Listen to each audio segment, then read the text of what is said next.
Soramaydım bu yoqda. Biz molmiz bunlar altdan biz. Adamız kimmiz jondan? Bo'lmaydi, mumkin emas. Asfalt javobiga haqqi yo'q hech kimning. Mektab masalasi bo'yicha men o'sha yerga büyü bo'lgan 15 yil bo'ldi. 15 yildan beri kurashaman o'sha masalaga.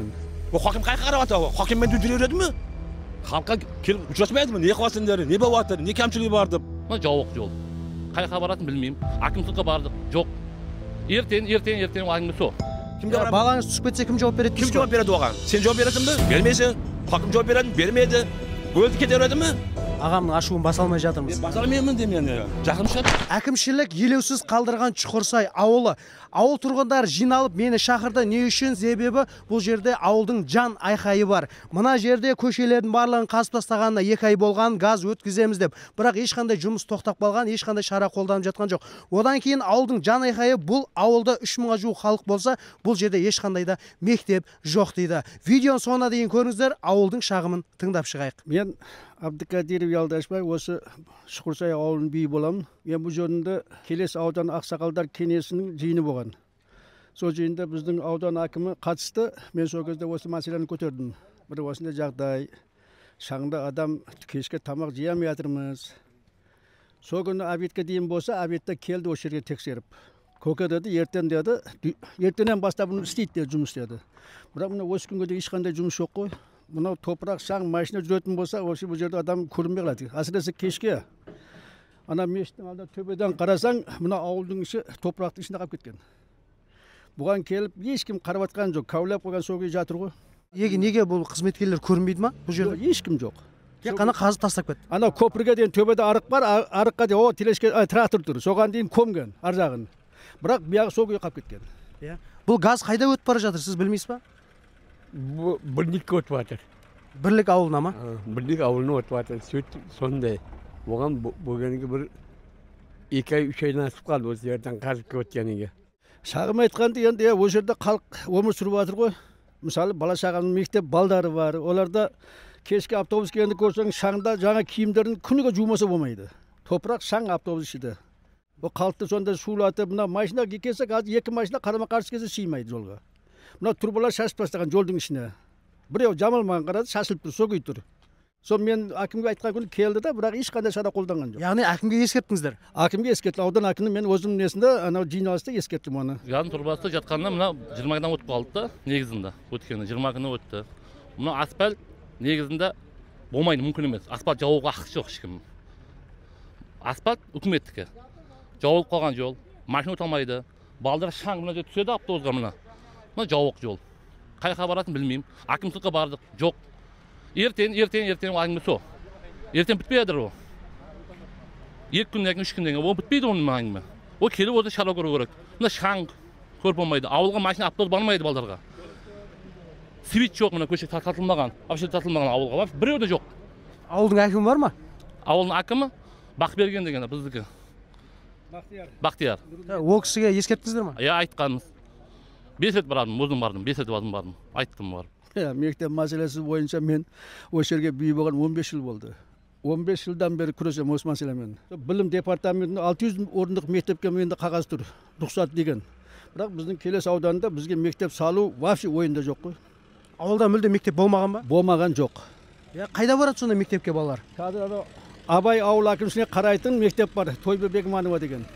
Сол мектепке осы жерде автобуспен тасымалдайды ғой. Мектеп қай мектепке барасың? Тойбе Бегманова. Ол қай жақта? Аққорғанда. Қайсы ауылда ол? Аққорғанда. Аққорған деген қандай ауыл? Қайсы ауыл, көрші ауыл ма? Иә. Ауылдарында? Ынтымақ ауылында ма? Ауылдарында мектеп жоқ па? Жоқ. Мектепке қалай барасыңдар? Автобуста. Автобус қай жерге? Үйлеріңе шейін апарып тастап алып кете ма? Жоқ, осы жақта. Барамыз ғой, осы жақта. Бір аялдамаға жиналасыңдар. Балдарым 1 километрге келеді, автобус келетін жер 1 километр. Яғни аялдама мен сіздің үйіңіздің ара қашықтығы 1 шақырым. 1 шақырым. 40 бала келеді сол жақтан. Асфальт бармайды автобус. Мынау Бүйгөген жолдан қайтады. Сояққа келіп балдар отырады 2 сағат, 3 сағат. Түн жарымда келеді. Автобус мына жаққа тастайды, ар жаққа кетеді балдар. Заңгер мырза, бұны тендершілер істей ма, жоқ газдың компанияны өзі істей ма? Жоқ, бұны негізі изначально үкіметтің өзі, акиматтың өзі тендер ойнатады, газ өткізуге қатысты. Мен түсінгенім бұл основной газопровод, магистральный газопроводта ары қарай ауылға өтіп бара жатыр. Қазір таңда Бұған қатысты подрядный организация тендерді жеңіп алған, яғни осыны қамтамасыз етіп беріп отқан организациялар жасап жатыр. Любой келісім шарт болған кезде мемлекет пен акиматпен оның белгілі бір срогы болады, срок исполнениясы. Мысалы үшін қазір қазылған шаң болған, халық айтып жатыр, освещениеміз жоқ. Действительно, жолдың екі проезжий частін жауып тастаған, айтып жатыр, освещениеміз жоқ, газ шаң болып жатыр дейді. Енді бұл айтуға орынды нәрсе. Себебі енді біріншіден денсаулыққа өте қатты зиян, екіншіден халық өзінің мұңын айтып жатыр. Қазір бұл заңды, бұл жерде ешкім билікке қатысты не қылып айтып тұрған жоқ, бірақ өзінің датымен акиматқа барған әкімшілікке, алайда әкімшілік тарапынан ешқандай шара қолданбады деп айтып жатыр. Осыған орай біз енді обращаться етіп отырмыз. Қазіргі таңда өз назарларын алуын сұрап отыр. Аудан әкімі, облыс әкімдігі, енді бұл на уровне шешілетін вопростар. Әрине, бұл енді халықтың мүддесі үшін центральный газопровод өтіп жатыр, бірақ ол жергілікті халыққа зиянын тигізбеу керек. Қазіргі таңда зиян тигізіп, қанша адам зардап шегіп, өзінің ішіндегі датын мұңын айтып жатыр. Оның айтуға халықтың толыққанды құқысы бар, өзіне қатысты осындай былай айтқанда зардаптар беріп жатқаны жайлы шығар. Енді бұл жерде қазіргі таңда халық айтып жатыр, коллективті түрде, яғни енді обращаться еткен акиматқа бір рет барған, екі рет барған, вообще елеусіз қалмаған, қалып кеткен, қалып кетуіне байланысты халық қазір коллективті түрде арыз жазып, акиматқа өтініш порталы арқылы жолдаймыз. Әрмен қарай енді тиісті шара қолданады деп ойлаймыз. Бірінші, элементарно газ труба қазылғаннан кейін хотя бы бір график қойып па, чтобы су шашып, шаң көтерілмейтіндей вариантын қарастырып. Енді бұл жерде творческий подход қой. Шаң болды, не болды, қалай шешеміз, осыны халыққа зиян тимейтіндей варианттарын қарастыруға болады. Енді бұл шешілетін вопрос деп ойлаймын. Мектеп мәселесі? Мектеп мәселесіне қатысты бұл үлкен ауыр мәселе екен. Себебі ауыл тұрғындары өзінің ауылында емес, 3000 адам тұрады. 3000 адам тұратын ауылға мен ойлаймын, жергілікті акимат не себепті облыс акиматына осындай предложение шықпайды. Бізде ауылымыз бар, ауылымызда мектебіміз жоқ. Балдарымыз 4 километр ар жаққа алып барамыз. Оларға бізге ыңғайсыз, тем более алып келеді, андай мектептен балдарды алып келеді, бірақ до конца үйінен апармайды. Не себепті апармайды деген сұрақ. Біз таныштырмайды, адам бар ма жоқ, сұрамайды бұл жақта. Біз молмыз бұл алттан біз. Адамбыз біз алдан. Мына қара. Мынаны қара. Ертең бір екі неврам түсіп кетсе бар да, мен қаматайын ба? Қайға барайын?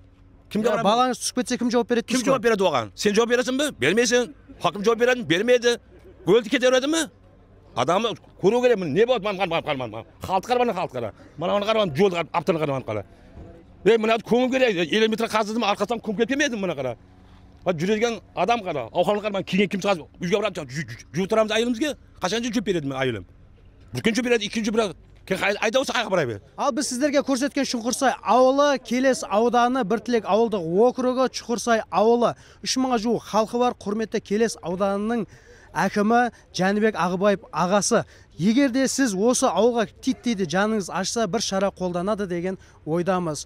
Халықтың жан айқайы сіздер дұрыс жағынан қабыл аларсыздар деп ойлаймын. Мынау шаң көтеріліп жатқан шаңды тоқтатып, аяқталмай қалған жұмысты тезірек аяғына жеткізіп, ауылға мектеп салып берсеңіздер деген өтінішті қабыл алыңыз.